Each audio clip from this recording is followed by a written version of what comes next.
Welcome to today's session. Today, we are going to be talking all about improving job satisfaction for your marketing team. So this is a little bit different to basically everything that we've ever done before. A lot of our Girls in Marketing webinars are based around education, specifically within marketing, but this is a bit more of a senior, kind of mid to senior level webinar. So I thought it would be good to kind of host this and tell you more about our new offerings that we have. It's lovely to see all of you here. And I'm just going to get started with it. I'll let people in as they come, because I know sometimes people can be a little bit late. So my name's Olivia Hanlon. As I said before, I have got a cold at the moment, so typically I'm quite chatty, but I'm going to keep it a bit more on the down low today so that I don't lose my voice. I'm the founder of Girls in Marketing. You can connect with me on LinkedIn if you don't have me already. And I am from Liverpool in the UK. So big up Liverpool, big up the north, big up everywhere, but I specifically am from Liverpool. And I started my marketing journey working in-house. So I have worked freelance, I've worked in-house, specifically in kind of e-commerce, investment, financial, and now I run Girls in Marketing full-time, and we have an amazing team in Liverpool. And we are constantly building new things, doing new things, building our partnerships with different businesses. So it's so nice to see so many of you here today. So a little bit about Girls in Marketing first. I tend to do all of these straight away, just to kind of give you a bit more of an idea of what Girls in Marketing is if you don't already know. So Girls in Marketing is an e-learning platform and community, and we are on a mission to bridge the digital skills gap and equalise gender seniority in marketing. So we do this through a range of different things, but specifically one of them is our member society. So our member society is a place for marketers to feel educated, empowered and connected as a marketer. And there is so much to learn, and I'm sure that you will all be aware and as well agree that there are so many things that we need to learn all the time in marketing. So constantly keeping updated with the latest trends, the latest resources and everything like that is really essential. And plus we have a really nice special members community. So we regularly do workshops, skill shop sessions and kind of networking and stuff as well. So I regularly hop on these, as do some of the team, and we chat to people. We have really cool chats, just like having a cup of tea, having a drink, just chilling, nothing too serious, because something that I'd found before running Girls in Marketing was that there were marketing-esque, events and stuff like that, but nothing that was really kind of on the same vibe, where it's a lot more chill. It doesn't have to be super serious. It's a place where you can come and genuinely make friends. And we've had a lot of members within the community genuinely make friends with people. So meet up with them outside of the sessions, have virtual networking with them, but then equally meet up in real life as well. So into today, what we're going to talk about is job satisfaction, specifically how you can improve it with your marketing team. So we're going to talk a little bit about why job satisfaction is so important in 2022. We're also going to look at the factors that determine satisfaction levels, so within your team specifically, and then how you can kind of retain marketing and digital talent according to those satisfaction kind of determinators. We're also going to look into employee psychology. So I have a background in psychology, and I always find it really interesting to think about, what's going on within the team, within the wider organization. So we're going to talk a little bit about that. And then finally, we're going to end on some quick tips for improving job satisfaction as well. So if you've got any questions as well at the end, it'd be really nice for you to ask them. But yeah, I'm going to get into it. And before we do, this session today is obviously to talk about job satisfaction, but it's also to kind of make you more aware of the things that we've got going on at the moment and the offerings that we have. So we're encouraging people like yourselves, senior leadership and employers to invest in their team. So essentially allowing employees and your team members to become members of our member society. We found that members really benefit from being a part of the member society, and it's used as a professional development tool. So we'll talk a little bit more about that later. But for now, job satisfaction. So job satisfaction is definitely something that you will have heard about before, something that you're probably quite familiar with being in a more senior level position. But job satisfaction can be defined as the level of contentment that your employees feel with their job. So to put it quite simply, it's how happy or not happy your employees are. And job satisfaction can really vary from organisation to organisation. So sorry.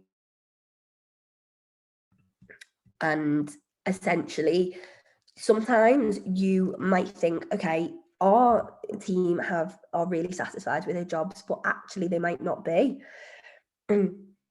So, and the job satisfaction itself genuinely does go beyond their daily duties, and it covers everything. So this is like compensation and benefits, work environment, team members and managers, and the job impact on personal life as well.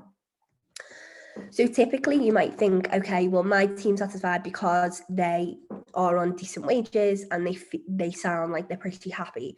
But actually there's a lot of other things that go into job satisfaction. So we're going to talk about that today. I'm just going to cough 1 second. Oh, so sorry about that. So why is job satisfaction so important in 2022? Well, to be completely honest, I think there's a huge notion at the moment with this whole great resignation.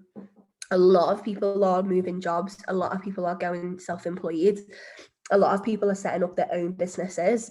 And actually, job satisfaction plays a key part in everything that we know in a role.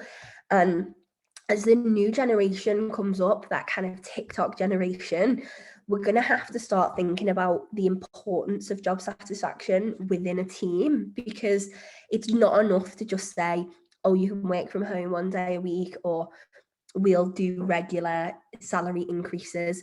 That's not enough anymore, and that's just the truth, really. And I found a stat, there's some research from Slack at the start of this year.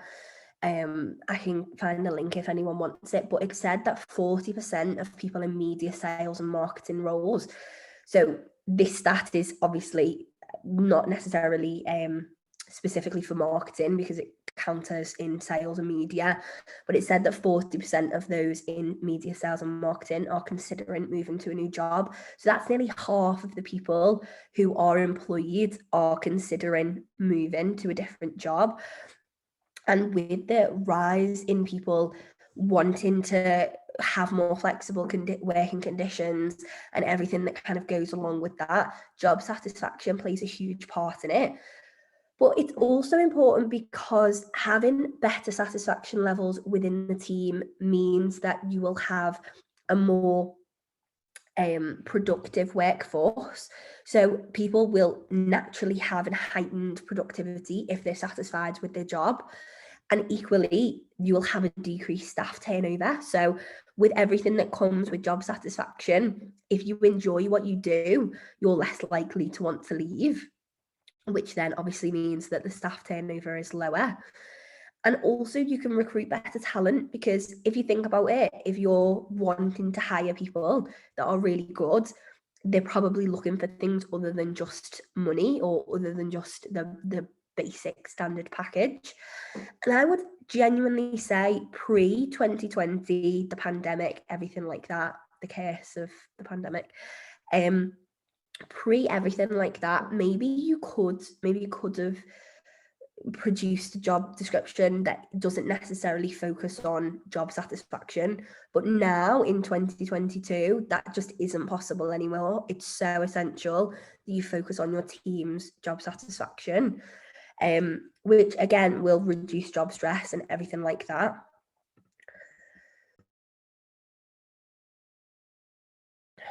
Apologies. So before we get into the factors that determine job satisfaction, so I've roughly kind of spoken about them, we're going to talk about work-life balance because it is really key.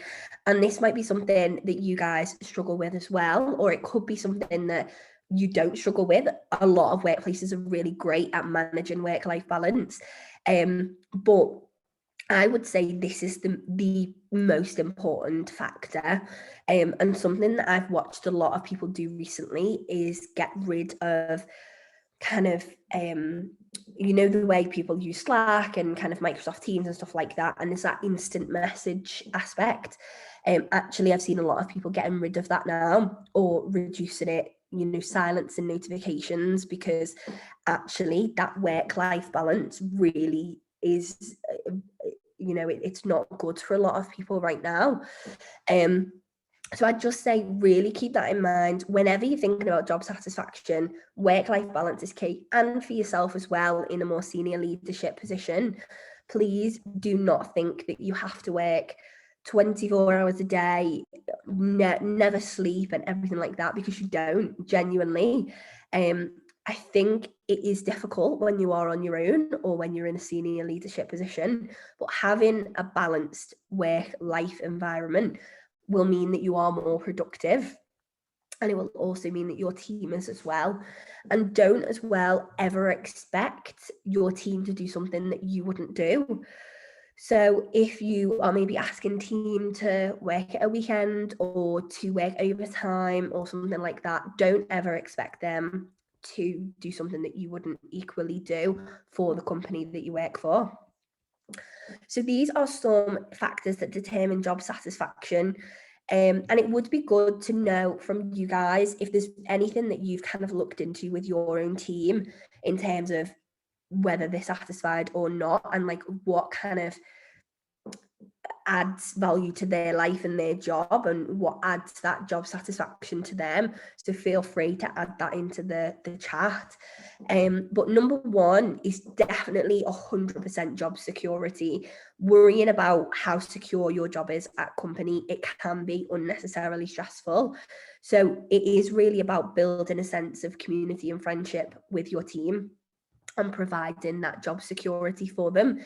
So even if it's a permanent contract, or even if it's just generally talking about the success of the business and the company and how people are secure in their roles, that can really make a difference. Because I don't know if anyone else has had a role before where job security was kind of not there, but the worst thing possible is when you're sitting in a job and you don't feel secure, and it could be you're the next person to leave, or maybe you might get made redundant or something like that.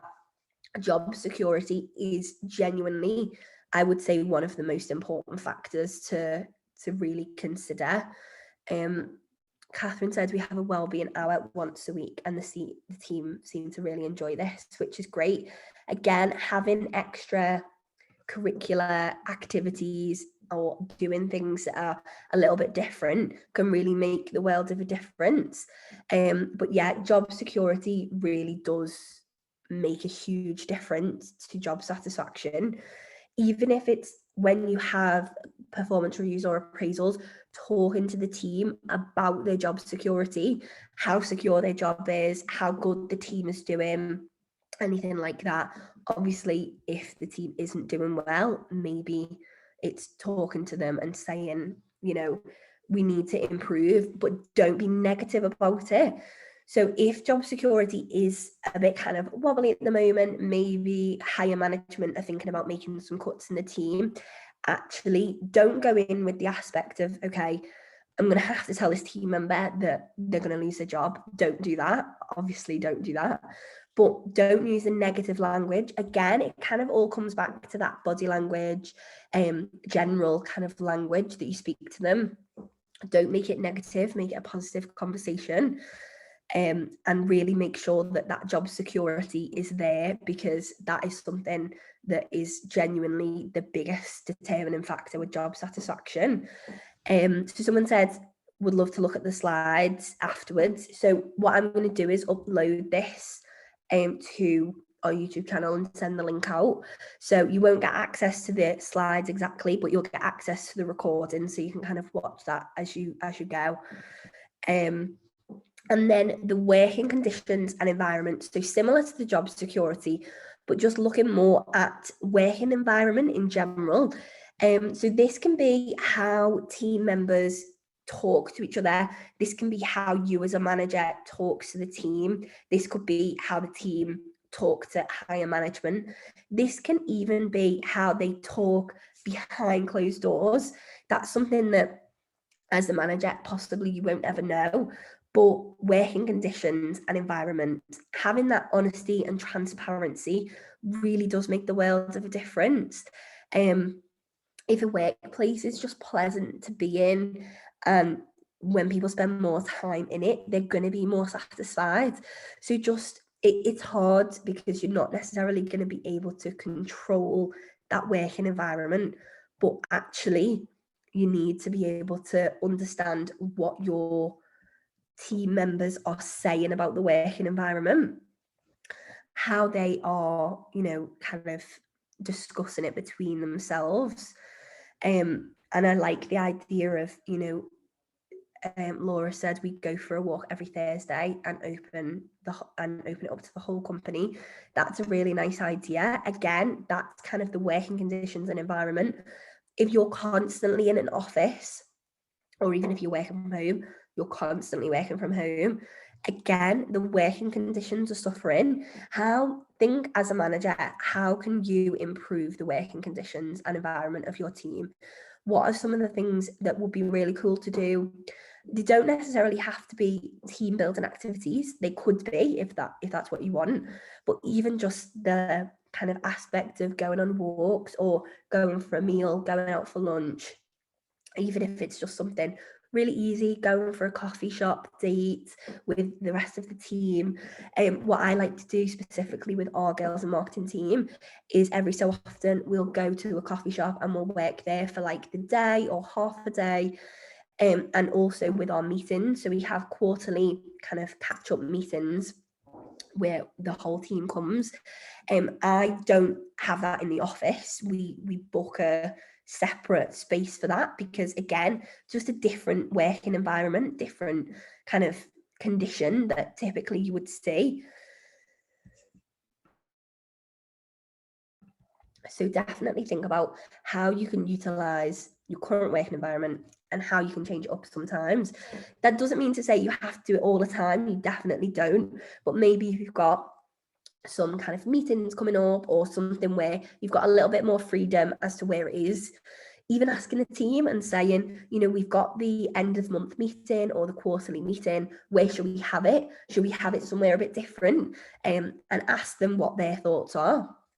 And then another factor is career progression. So many people appreciate having plans and routes for promotion, and having that career progression in their sites. Something that obviously a lot of people talk about is personal and professional development plans. But even if it's not something super structured and it's more just about the progression within the company, that can make a difference, because if people know that there's a future at the company specifically, so not just career progression outside of the company, one day they want to be a head of or they want to be a manager, what is the career progression at the current company that they are at? Can they get to senior? Can they get to manager? If so, how can they do that? Because when people have a route and a plan in mind, they're going to have that when they're doing anything. So if they're completing a certain task or a project, they'll be thinking, how can I do this? How would a head of do this? How would a manager do this? Rather than how would I do it at my current level? I'm just checking the chat. So Samantha said, we have a ladies' lunch every month at our company, which is very nice to talk to other women in the company and try new meals. Again, great. I always love food. So definitely would recommend doing some sort of lunch or dinner, whatever kind of suits you.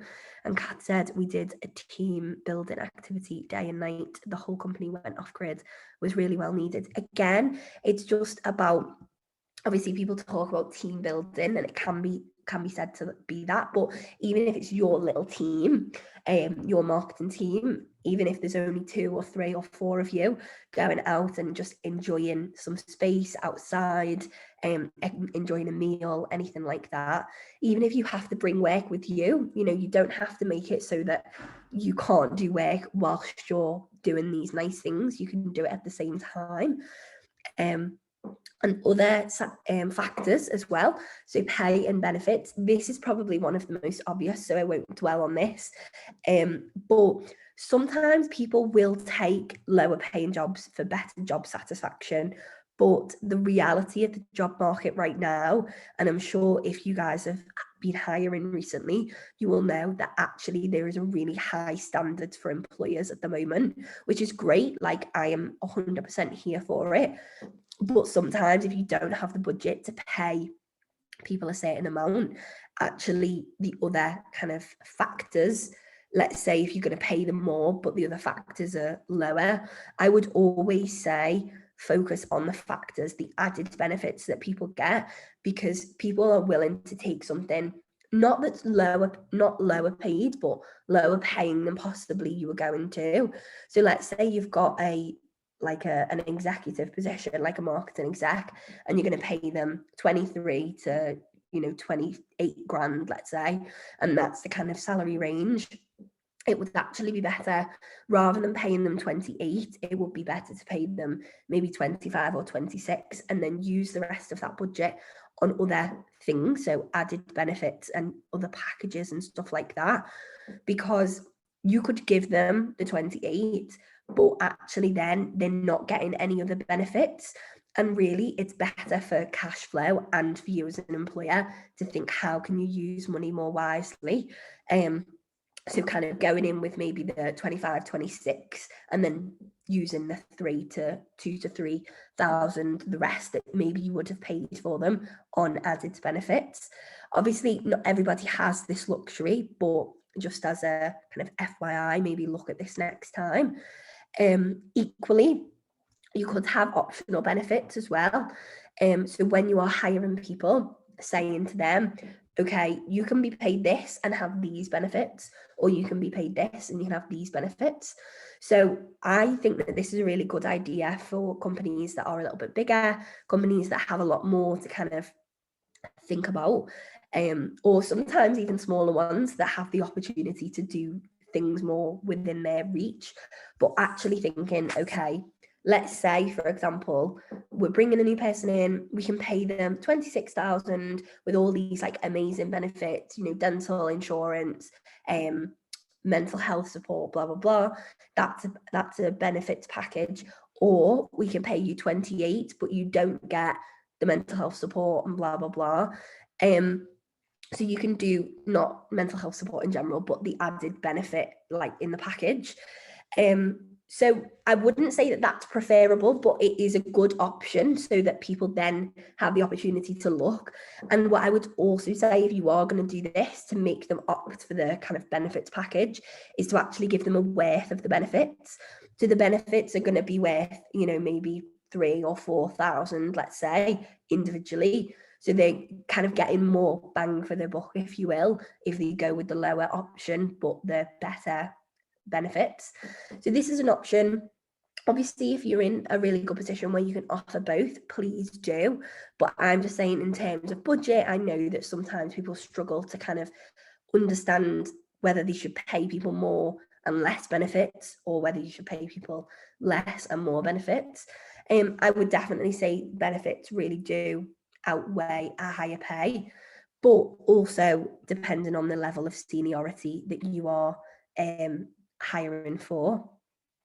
So Rhiannon's just said we offer loyalty schemes for year 1, 2 years, etc. That's really good. Again, something that a lot of people do, kind of holiday packages, where every year you get an extra 1 day of holiday or an extra 2 day of holiday. So it's that kind of loyalty element. They're really great to hold on to.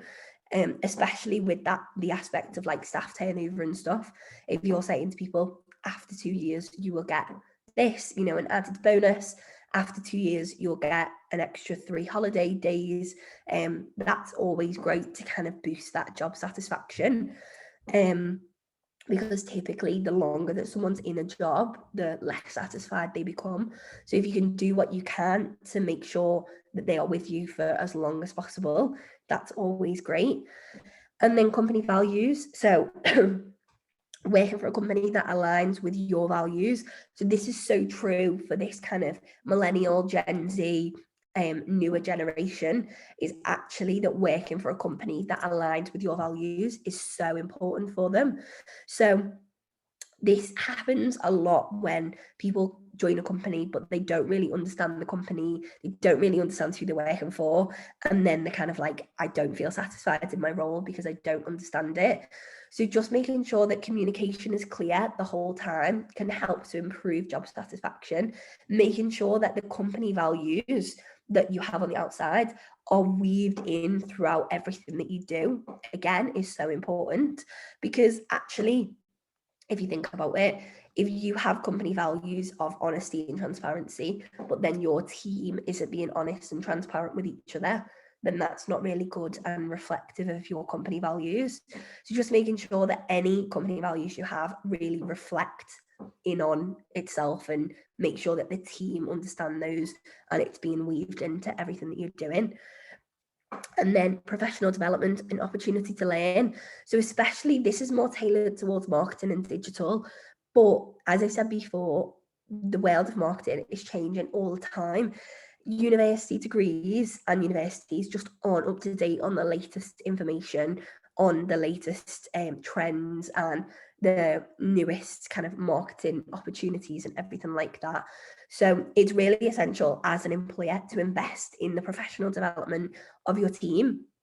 So this can be through time to learn, so actual physical time to dedicate towards learning, but then equally the financial budget to invest in your team as well. So a lot of people, again, going back to the pay and the benefits, will have an amount that you have per person.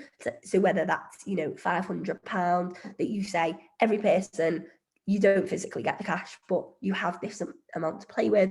You can use this for whatever you want, professional development wise. Really does make a difference. And giving your team the opportunity to choose what they want to choose as well is so important. So this is just a quick takeaway task, is to consider how much the company you work for values the factors that we've spoken about. If there's a disconnect between the factors and your team, then you might start to see these issues arising within your company. And in order to retain top talent, you need to be able to understand and acknowledge what people want from you and what they want from the organization as a whole. So when you go away from today, think about the factors that we've spoken about before and really consider, okay, does the company that I'm a senior leader in, does it value job security? If so, what are we doing to make sure people understand their job is secure? Equally, what are the company values? Does our company value the company values, and do we reflect that within our team? If we don't, how can we? If we do, even if you do, how can you do it better? And just go away today and do that, because I think that's a really great task to do. Employee psychology. So this is something I am particularly passionate about, and I always get really excited when I talk to people about it. Employee psychology, it gives employers insight into dealing with different employee personalities, and it can also help to understand the feelings and thoughts of employees and how they view their workplace.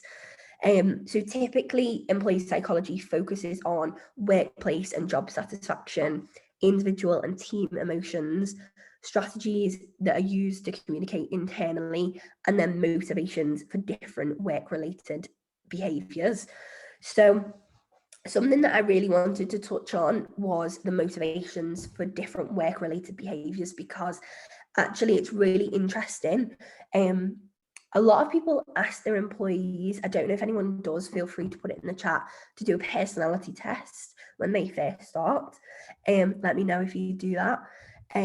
I didn't at the beginning, but I then started to implement personality tests because it actually really gives you an understanding of your team and how they work, but equally what their motivations are. because everybody has different motivations within their career. Some people are purely motivated by financial, so therefore their job satisfaction will ultimately burn down to financial, how much they're getting paid, what they feel the benefits are for that.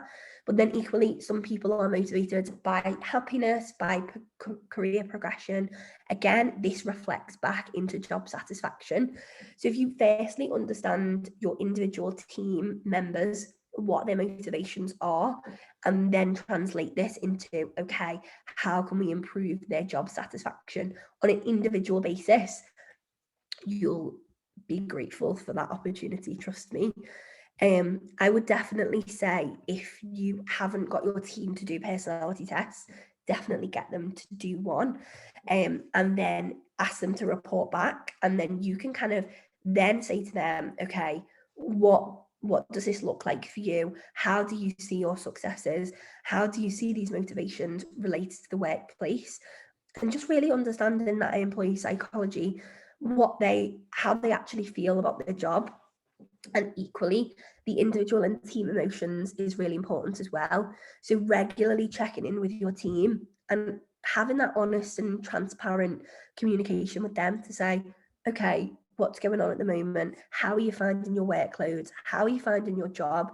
Because I've had some more difficult conversations with people that we've said, okay, how is your job? How do you are you enjoying what you're doing?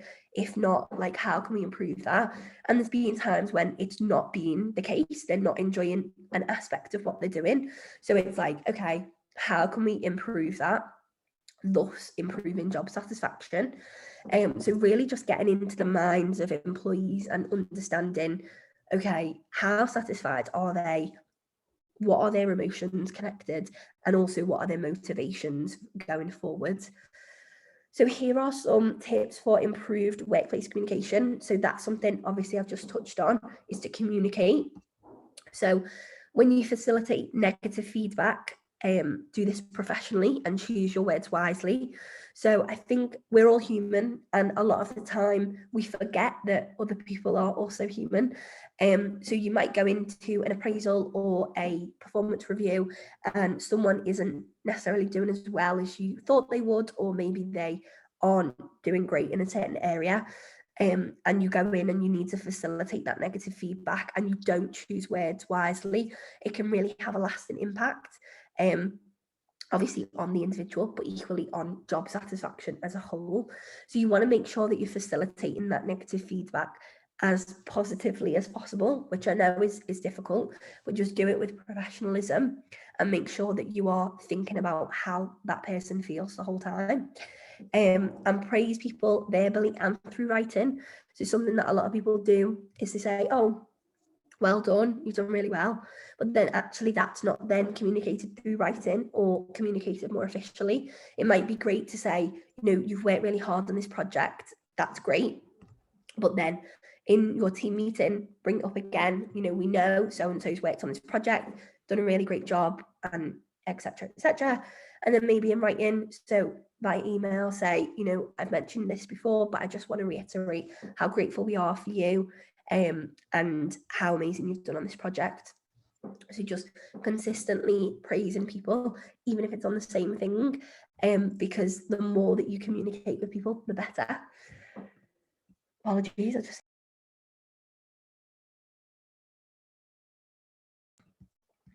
so ensuring that all social activities are a key part of your work environment. So I know we talked about team building before, but just making sure that social activities, so it doesn't have to be purely team building, but even like cool things like escape rooms are really good, or just going out to coffee shops, having a chat. Sometimes these social things can really make a difference for communication, because if you've got an issue at work, you're much more likely to say it in a social setting than you are at your desk. So make sure that you are having the opportunity to talk to your team more socially, and casually, so you can get an understanding of their job satisfaction in a more casual kind of social way. Also, keep company activity and progress transparent. So I know this might be more difficult for people who the senior leadership aren't necessarily super transparent, but the more company activity that's transparent, the better. The more transparent you are with people, the better that it's going to be. Encouraging your team to express themselves, so emotions, concerns, opinions, make sure that basically nothing is off limits, obviously in a professional environment, but just making sure that team members can express themselves. A lot of people struggle with their mental and their physical health, just making sure that they can open up about this and they can talk about it.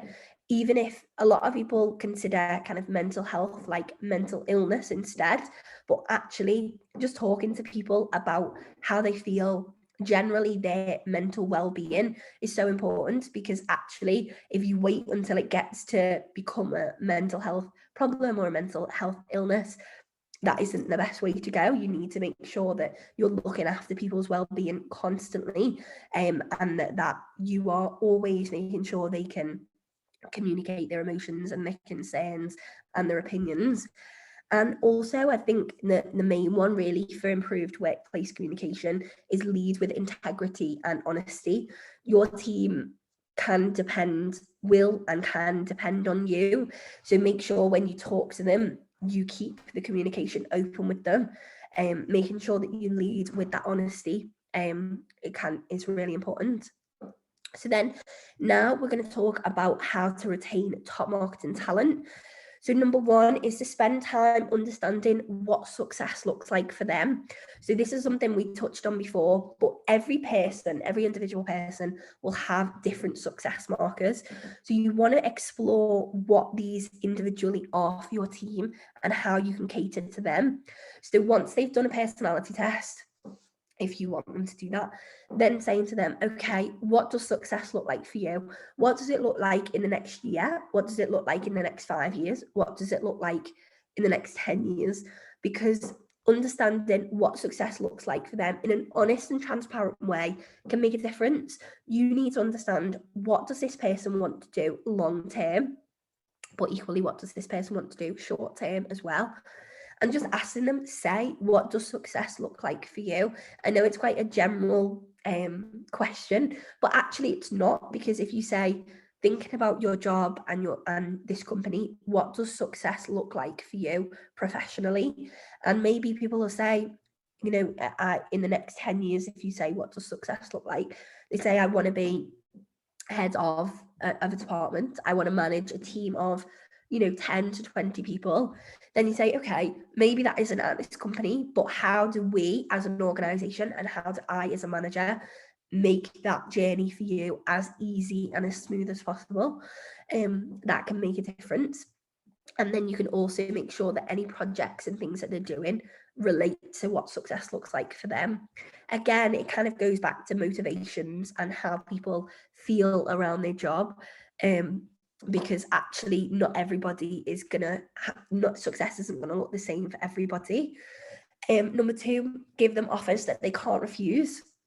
So again, before we start considering moving elsewhere, showing your team how much you value them with promotions, appraisals, salary increases. It's important that you give them offers that they can't argue with, because they're not going to get anything else like it anywhere else. But give them it before they choose to move, because you don't want anyone to have checked out before they actually have checked out. And that's a kind of phrase I use quite often, is checking out.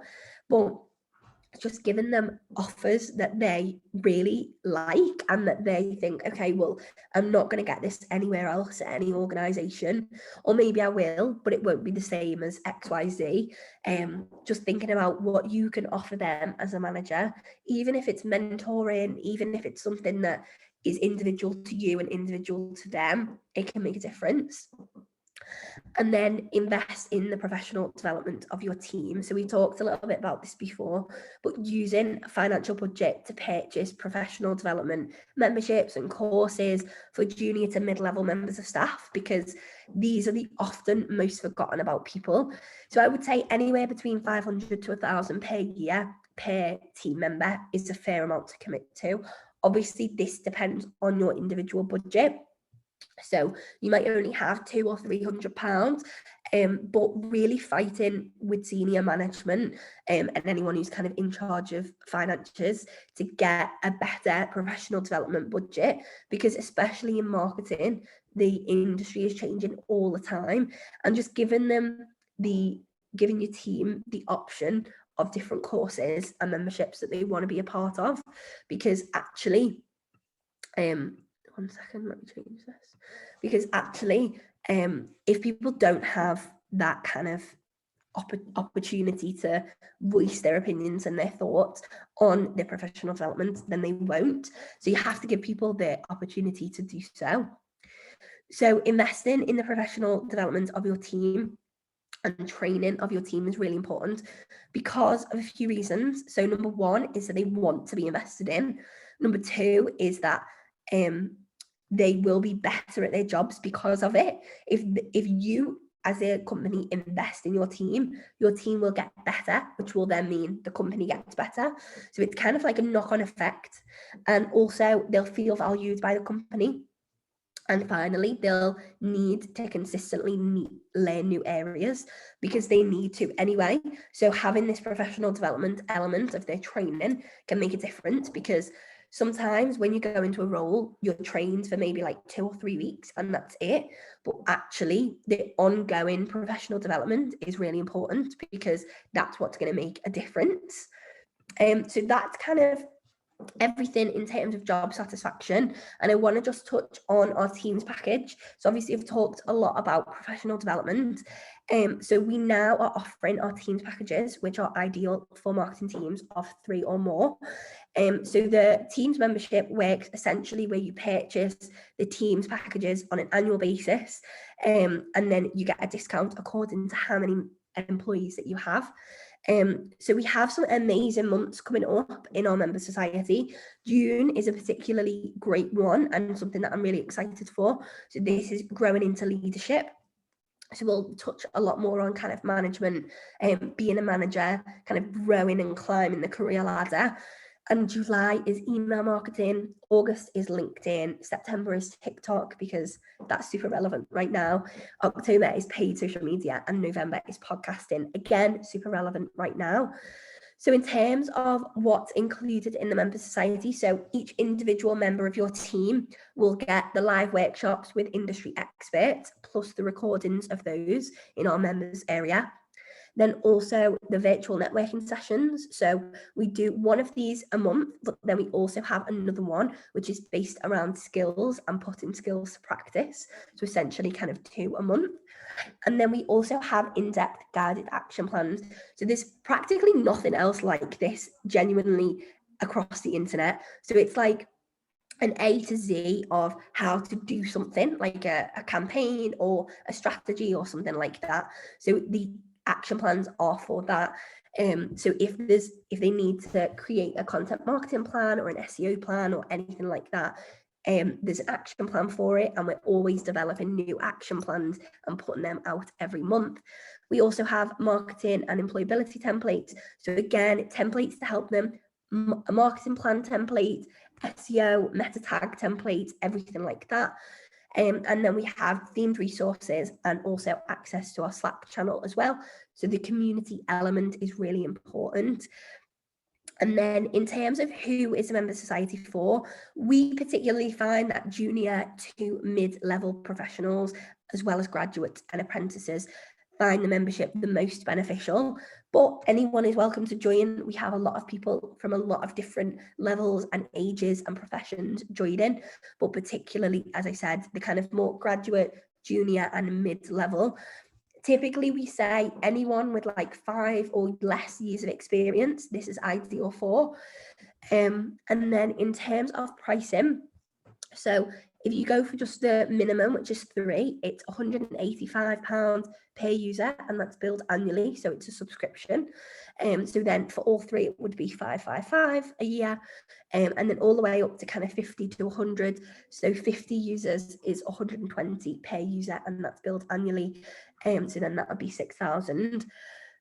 And then in terms of what happens now, So thank you so much for joining today. It's been a really great session. I've really enjoyed delivering it.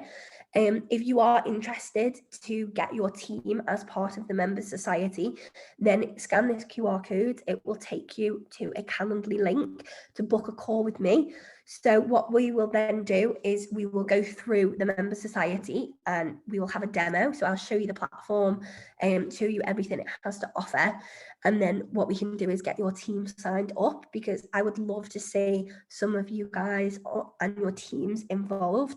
We're always growing, and the business side of things in terms of teams, packages, and people getting onboarded is hugely growing. People are seeing the benefit of it. So it'd be really great to have a call one-to-one. So I know I've said before, but the call is one-to-one with me. But I'm happy if there's anyone else in your kind of organization that wants to hop on, finance director or anything like that. But we can talk a little bit more about the Member Society, your kind of needs and your wants as a senior leader, and then also have a demo as well with me. So if you just scan that QR code, you can book one with me, and I'd love to chat with you. But that's practically everything. It's been super lovely having you all on this Tuesday. Real apologies for my throat and my talking today, because I know I'm fully aware that it's an issue, but that is the life of me. I constantly feel like I'm in a cycle of having a cold all the time. But yeah, it'd be great if you want to book a call with me and we can have a chat about your needs in terms of getting yourself signed up in the Teams package, because it'd be really great to have some of you involved.